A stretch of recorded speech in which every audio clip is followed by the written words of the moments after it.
పానీపూరి తినాలనిపిస్తుంది కానీ డబ్బులు లేవు. 50 రూపాయలు ఇదేంటి సినిగిపోయాయి, ఇప్పుడు ఎలా అబ్బా? ఐడియా. మహేశ్వరి మనం పానీపూరి తినడానికి వెళ్దామా? వెళ్దాం. నా దగ్గర 50 రూపాయలే ఉన్నాయి. నా దగ్గర కూడా 50 రూపాయలు ఉంది. సరే అయితే పద. అన్న 2 ప్లేట్లు పానీపూరి ఇవ్వండి. ఓకే అన్న, ఇస్తున్నా, తీసుకోండి.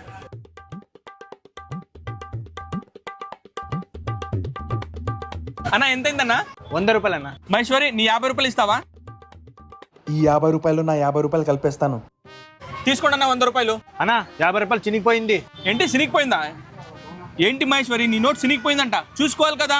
అన్న ఈ నోట్ కూడా చినిగి ఉంది. వీడిని బకరా చేద్దాం అనుకుంటే నేనే బకరా అయ్యాను. నేనే అడుక్కునేవాడు అనుకుంటే ఈమె నాకంటే దారుణంగా ఉంది.